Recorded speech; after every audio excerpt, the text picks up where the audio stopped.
Assalamualaikum warahmatullahi wabarakatuh. Perkenalkan, nama saya Febrila Alfifatona, mahasiswi Politeknik Negeri Tanah Laut, program studi Diploma 3 Akuntansi. Di sini saya akan membuat video presentasi tentang makalah saya yang berjudul Demokrasi di Indonesia pada masa pandemi COVID-19.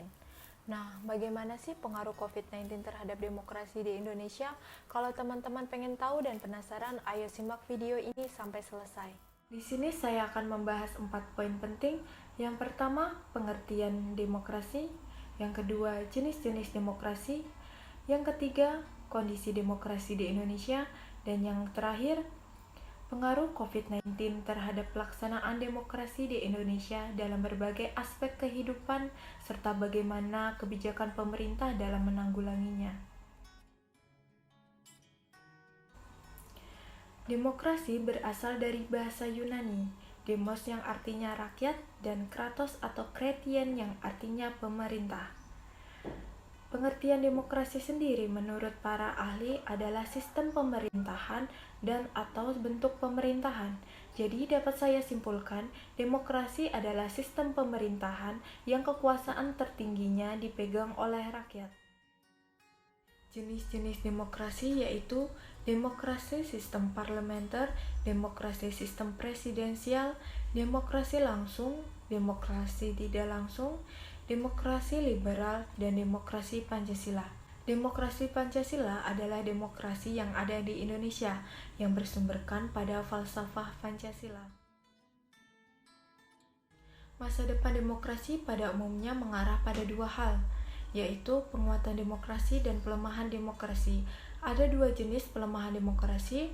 Yang pertama, mengarah kembali pada kondisi otoriter, dan yang kedua, mengalami kondisi post-demokrasi. Secara objektif, kondisi demokrasi di Indonesia saat ini mengarah ke bentuk post-demokrasi. Dengan kondisi demikian, muncullah sebuah demokrasi tanpa demos atau rakyat.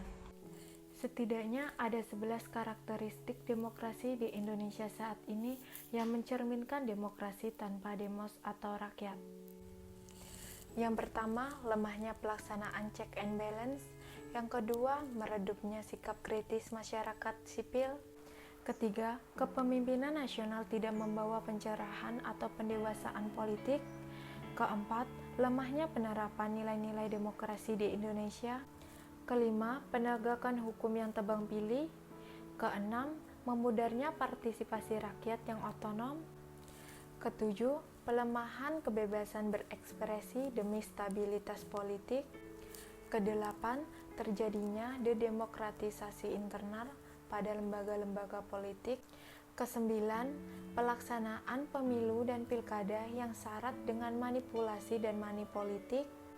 Kesepuluh, repolitisasi birokrasi dan aparat untuk kepentingan penguasa. Yang terakhir, terjadinya diskriminasi politik atas nama SARA dan rasa kedaerahan. Pandemi COVID-19 tidak hanya berdampak kepada kesehatan saja, melainkan juga berdampak terhadap pelaksanaan demokrasi di Indonesia dalam berbagai aspek kehidupan, seperti kehidupan sosial masyarakat, kehidupan berpolitik, dan perekonomian Indonesia. Dampak pandemi COVID-19 terhadap kehidupan sosial masyarakat diantaranya adalah timbulnya rasa curiga dan hilangnya rasa kepercayaan terhadap orang-orang di sekitar kita dan orang yang baru kita kenal. Aspek lainnya yang tak kalah terdampak adalah aspek politik. Seperti yang kita ketahui bersama, ada beberapa agenda politik penting di tahun 2020, yaitu yang pertama, penyelenggaraan Pilkada 2020.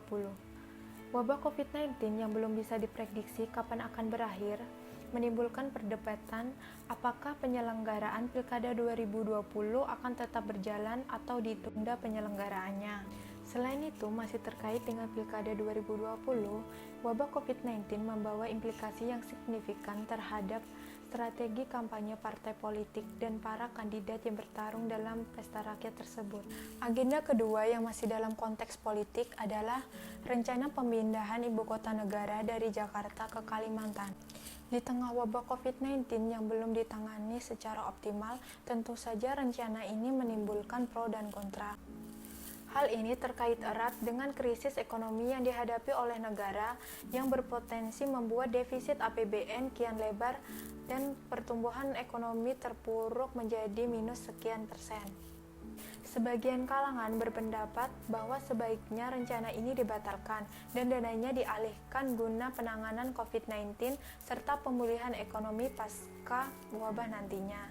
Dampak negatif merebaknya COVID-19 bagi perekonomian Indonesia adalah meluasnya PHK, kontraksi PMI manufacturing, penurunan kinerja impor yang sangat drastis, dampak inflasi, pembatalan penerbangan domestik dan internasional, menurunnya wisatawan mancanegara, kehilangan pendapatan sektor layanan udara, dan yang terakhir, penurunan okupansi hotel. Sebenarnya masih banyak dampak negatif yang diakibatkan pandemi COVID-19 bagi pelaksanaan demokrasi di Indonesia dalam aspek perekonomian Indonesia. Selain dampak negatif, ternyata pandemi COVID-19 juga membawa dampak positif bagi Indonesia. Yang pertama, meningkatnya daya beli produk lokal. Yang kedua, berkurangnya polusi udara akibat kurangnya kendaraan yang disebabkan oleh social distancing.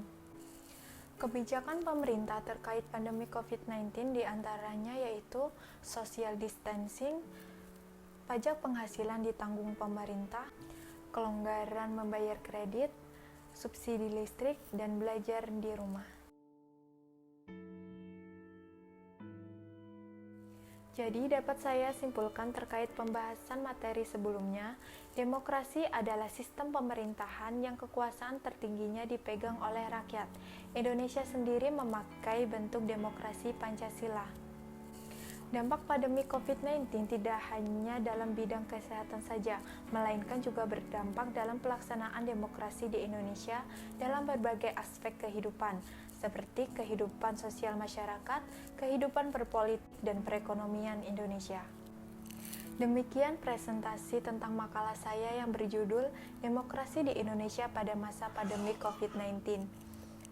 Salah hilaf mohon maaf. Wassalamualaikum warahmatullahi wabarakatuh.